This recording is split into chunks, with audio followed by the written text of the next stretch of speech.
What's up, guys? I don't know if you could tell on your end, but I set a custom white balance with a gray card. I actually used this Benchmade mat as a gray card at the suggestion of one of my viewers, Biking Sean. Helped out a ton. I've always thought that to set a preset white balance, I shoot on a digital SLR, by the way. Unless you know about cameras, they're not easy to use at all. You do have to have some kind of knowledge. I always thought that I needed some kind of device that measured the color temperature in here. I never knew that I could just set it with a gray card. But check out the orange now. It's still not perfect, but it's much more close to what it is in real life than it was before. I had a warm tint cast over my videos. So, warm tint meaning things were yellower than they should have been. Now things are on the cool end, but I like that. My hands seem kind of blue. They're kind of pink, but kind of blue as well. So I may play with this a little bit, but this is so much better. Thanks, Biking Sean. And I'm glad the Benchmade card worked out perfectly. I mean, it may be just a little towards the cool side, but that's okay. I think I'm going to make Dillo part of my regular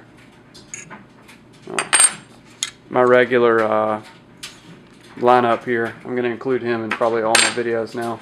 Just a LaRue Tactical Dillo, bottle opener, can opener or tab lifter, bottle opener. You get these anytime you place an order with LaRue Tactical, which they make mounts for optics. They make their own rifles now. I'm a gun guy, so I get these when I order from them. Just now found this one. I lost this one a while back.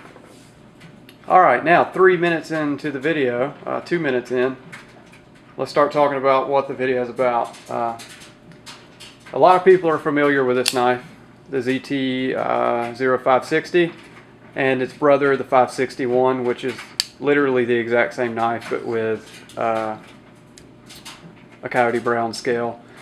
I like the black. The brown, I do have two of the browns, but I like the black better, I think. It's just, it fits this knife a little bit better, in my opinion. Don't really care what the scale color is, because just like the 550 and the 551, Rick Hinderer is going to make custom scales for this, so there's going to be a whole gamut of scales for this knife. I think Digicam on this knife would look so sweet. Something along the lines of that. Just hide the blade. Is that not ridiculous? That would be awesome. So yeah, definitely looking forward to those custom scales. A lot of people are familiar with this. Figured it would be a good comparison to line it up with this, the knife that it's supposed to be modeled after. Now ZT says that the 560 is directly modeled after the XM-18. As you can tell, there's a huge disparity in size, lining up the flippers. The XM, or the 560 is much more closely related to the XM-24, which is the XM-18's bigger brother. What can you do? I'm sure it was modeled after the XM-18. They just beefed up the dimensions, but it is more closely related to the XM-24. Right off the bat, you'll notice that the blades are different. This is Rick Hinderer's Spanto grind, which I've never seen anybody else do. This grind is probably my favorite on a production knife for a beefy knife. This knife is incredibly stout with an incredibly stout tip, yet it does get thin enough at the edge to cut really, really well. It actually does cut really, really well. It doesn't cut rope all that great, but a knife this thick isn't going to do that. But it does cut cardboard and other things, opens packages really well. So he did a really good job getting a lot of blade, thick stock into a nice cutting edge. The ZT is, I want to say,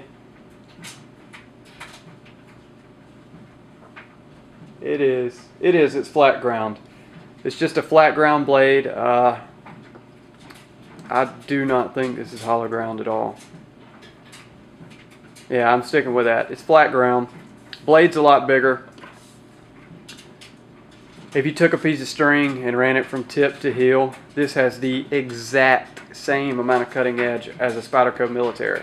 Literally the exact same amount of cutting edge, which is pretty neat considering that it's overall a smaller knife. If I line them up like that, you can see pretty substantial.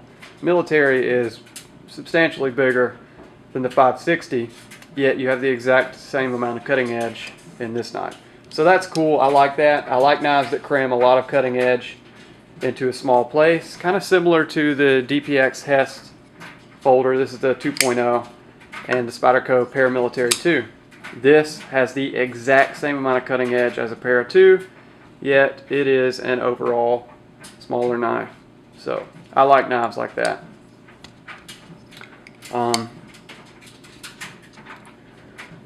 Quality wise, you're gonna get an excellent knife no matter which way you go.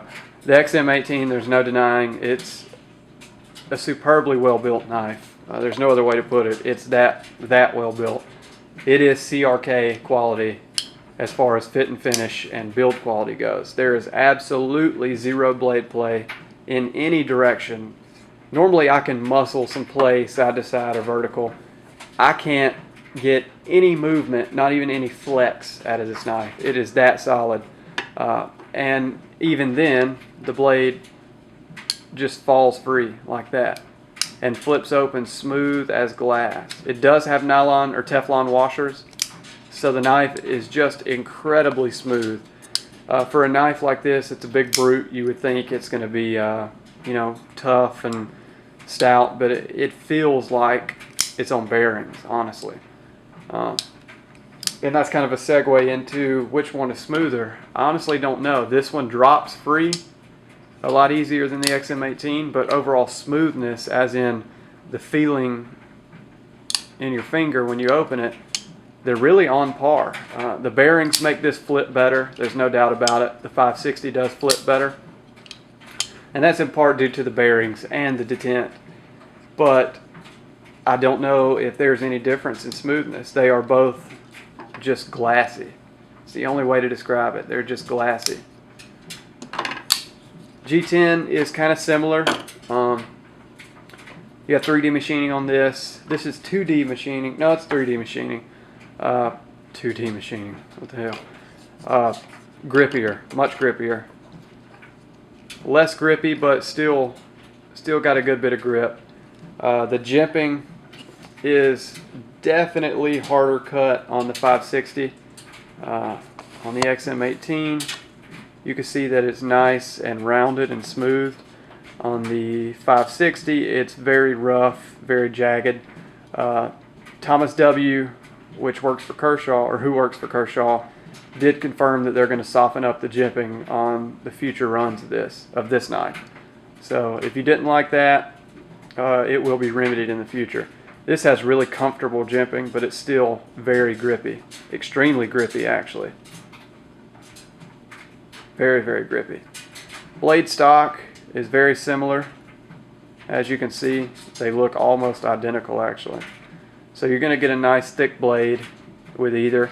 Obviously, the XM-18's tip is thicker because of the Spanto, but the 560 is no slouch whatsoever. The 560 will cut better, in my opinion, because it is just thinner ground at the edge. But both cut really well for what they are. While I'm already zoomed up, I guess I'll just give you some detail shots of both. You have a nice, pretty stone wash on the ZT. Nice 3D machining on the G10. You do have black screws, which I do not like. I wish they were more akin to the Hinderer stainless steel, nice flat machine screws. So black screws, nice stone wash. There's your blade markings. 560. The titanium also has 3D machining. Not grippy at all. I mean, it's grippier than just smooth titanium, but it has no jagged peaks to it at all. Sort of looks like a bead blast or a sand blast finish. Nice oval lanyard hole, just like the Hinderer. Deep carry pocket clip. I don't like deep carry pocket clips because they will bounce up and down in your pocket. The seam of your pockets will just kind of bounce. The knife will move freely up and down. This one is bad about it. The knife will actually come out of your pocket about that far and then bounce around like this. That's why I don't like deep carry pocket clips. But the ZT is not really prone to that. It doesn't do it. I don't know why, but it's just a nice design of the pocket clip. Stops it, I guess. You do have a titanium liner on the ZT 560. Screw together construction with nice pillar standoffs, hourglass shaped standoffs actually. There's your stonewash. So there's some detail shots of this knife. The thumb studs are the blade stop. Laser cut lock bar. Very nice knife for their price, the asking price. The XM-18 is just a little bit more refined. It takes all the things that are nice about the ZT and just makes them a little bit more classy. You have the stainless steel screws, which are nice. I really like this pivot because pretty much anywhere on earth you're going to be able to adjust it because the spanner really doesn't move. You do not need a spanner tool to take a Hinderer apart. You just don't. I've owned 4 of them so far. I only own 3 right now, but I haven't needed a spanner tool on any of them. But a coin from any country probably will work to adjust a pivot. So you need to tighten your pivot or loosen it, grab a penny out of your pocket. Works perfectly. And they're soft enough that they won't mar the pivot. Your stonewash is much nicer on the Hinderers. It's actually kind of aggravating because they show no wear at all. That's a pretty deep scratch right there, and it barely shows. And it only shows in the right light. The stonewash on the titanium is even more amazing, as you can see. Just really, really nice, really coarse stonewash. Again, hides wear extremely well. Extremely well, actually. The pocket clip is not deep carry. I love this pocket clip, which the pocket clip on the Hinderers will fit the ZT, so that's a cool thing. I may order a Hinderer pocket clip and stick it on there, just because I do like this better. You have nice pillar-shaped standoffs, which Hinderer machines themselves. The jimping is softer, like I said. Really, really nice. The lockup is extremely nice on the Hinderer. All 3 Hinderers that I have now lock up at about 20%, which is perfect. Absolutely perfect. The flipper is shaped pretty much identical on both. It's larger on the 560. Both have jimping, but the ZT 560 doesn't need it because there's no choil. Here the jimping is actually useful because you have a choil and your finger kind of rides on the jimping. So that's useful. I think the ZT 560 would have looked good with a choil. You would have sacrificed a little bit in your cutting edge, but I think it would have looked good with a choil. What else can I say? The ZT's 560. The ZT 560's lockup is at about 50%. It has settled in here. I initially got it probably about right there, 10 to 20, or actually around 20%. Flipped it probably 1,500 times, 2,000 times, and now it's right at 50%, but you can't push the lock bar in any further. So it's probably going to sit at 50% for a long, long, long time, which is great. So a ZT 560 does weigh just a tad bit more than the Hinderer. Not a big deal. I mean, if you're carrying either, you obviously don't care about weight. I mean, they're both pretty substantial, although neither of them is what I call heavy. If you don't want to buy a Hinderer, I really do think that you would be extremely happy with the ZT 560. It is just as good and in some ways better than an XM. If you're getting it to cut with, and you're going to do a lot of cutting, the ZT takes that. But if you're just going to get something that's nice and classy but is pretty much bomb proof, the Hinderer is that knife. It's also I don't know, it's just a pride of ownership thing. I've always wanted a Hinderer, and now I do have one, so I'm going to carry it, of course. It's just cool to have in your pocket, which the ZT is also very cool to have in your pocket, but it's at a quarter of the price. So which one is going to be your favorite? I have no clue.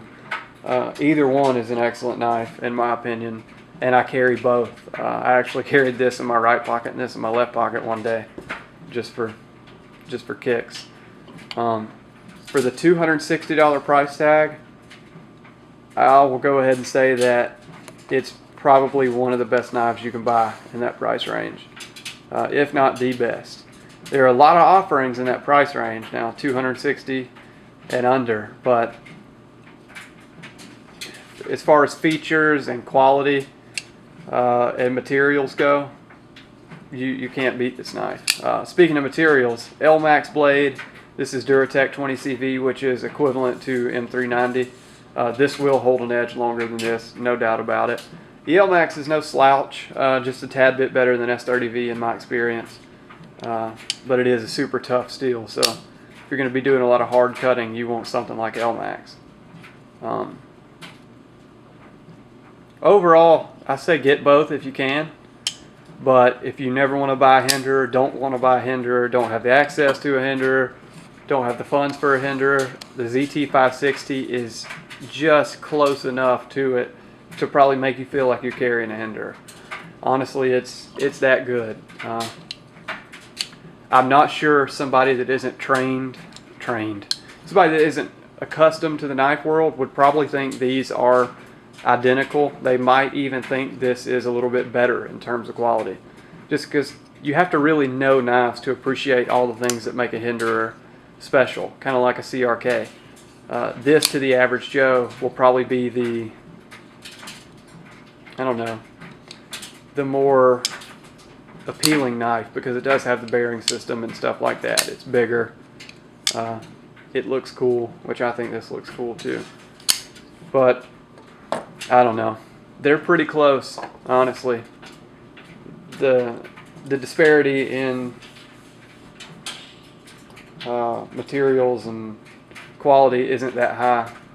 The disparity in price is pretty huge. So that's a testament to ZT, though. They can make a really, really, really awesome knife at a super affordable price. I mean, $260 is expensive, but it's not $850. So anyway, there was no point to this video. I just wanted to compare them and show them both, and really just do a little comparison. Somebody asked for it, Gun Dude, so here it is.